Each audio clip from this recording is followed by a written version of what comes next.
বাংলাদেশের আদিবাসী সম্প্রদায়ের সবচেয়ে বড় উৎসব বাহা পরব।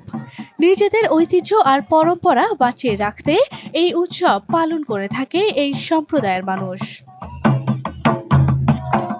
গ্রামীণ সংস্কৃতি থেকে দূরে থেকেও নিজেদের ঐতিহ্য বাঁচিয়ে রাখতে জাহাঙ্গীরনগর বিশ্ববিদ্যালয়ে অনুষ্ঠিত হয়েছে বাহাবঙ্গা উৎসব। শুক্রবার বিশ্ববিদ্যালয়ের সপ্তম ছায়ামঞ্চে বাহাবঙ্গা উদযাপন কমিটির আয়োজনে সকাল থেকে দিনব্যাপী এই অনুষ্ঠানে পালিত হবে বর্ণাঢ্য সব আয়োজন।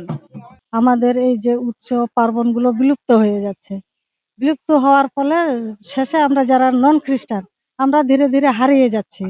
এইটাকে আমরা ধরে রাখার জন্য বা রাষ্ট্রের কাছে বা দেশের জনগণের কাছে পৌঁছে দেওয়ার জন্য যে এখানে খ্রিস্টান বাঙালি ছাড়াও যে আরো অন্য ধর্মের লোক আছে, এই লোকগুলোর যে এই নিয়ম নীতি রীতিনীতি আছে এইগুলোকে প্রকাশ করার জন্য জাহাঙ্গীরনগরকে অনেক অনেক ধন্যবাদ।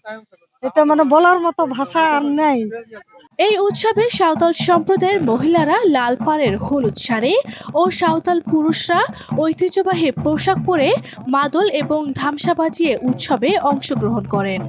এতে দেশের বিভিন্ন প্রান্ত থেকে আগত সাঁওতাল সম্প্রদায়ের পাশাপাশি উপস্থিত ছিলেন বিশ্ববিদ্যালয়ের শিক্ষক ও শিক্ষার্থীরা। পুরোহিতকে পা ধোয়ানো হবে, পা ধোয়ানোর মধ্যে থেকে নারীরা নিজেরা শালফুল গ্রহণ করবে, কিছু সম্মাননা দেব কিছু গুণীজনকে। খাওয়া দাওয়ার পরে আমাদের ঐতিহ্যবাহী যে নৃত্য বাহা নৃত্যটা আছে সেটা আমরা করব। জল দিয়ে আমরা যেটা ভিজি, একে অপরকে ভিজি, সেই অনুষ্ঠানটা থাকবে। অশুভ শক্তি যেন সেই গ্রামকে গ্রাস করতে না পারে, সেই জন্য তারা ভালো থাকার জন্য এই পুজোটা শুরু করেছে। ছোট্ট একটা কাজ যদি করে দেখাও আজ, সাথে আসবে সবাই, তুমি তোলো আওয়াজ। এমনই অসংখ্য দেশপ্রেমিকের ছোট্ট একটি ভালো কাজে রমজান হোক সবার। রবি। দিনব্যাপী এই আয়োজনের সমাপনী অধিবেশনে বক্তারা সাঁওতাল সম্প্রদায়ের সংস্কৃতি ও ঐতিহ্যকে বাঙালি সংস্কৃতির অবিচ্ছেদ্য অংশ হিসেবে গুরুত্ব আরোপ করেন। এইটা মূলত সাঁওতালদের অন্যতম একটি উৎসব। এটি এই বসন্তকালেই হয়ে থাকে এবং প্রকৃতিতে যখন ফুল আসে, বিশেষ করে শাল ফুল ছাড়া আসলে এই পূজা হয় না। এই উৎসবটা হওয়ার আগে কিন্তু সাধারণত সাধনারীরা খোপায় ফুল পূজে না। বসন্ত এসেছে, প্রকৃতিতে ফুল ফুটেছে, এই প্রকৃতির সঙ্গে মানুষের জীবন চক্রের একটা সম্পর্ক আছে।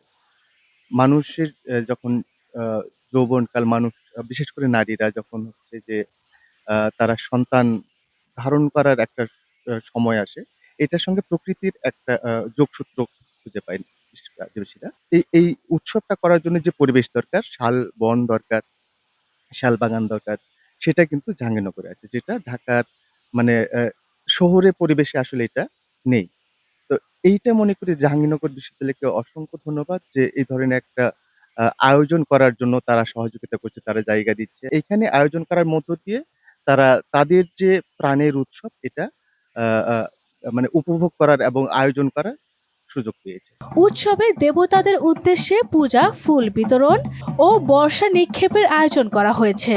তবে মূল আকর্ষণ ছিল ঐতিহ্যবাহী বাহা নৃত্য।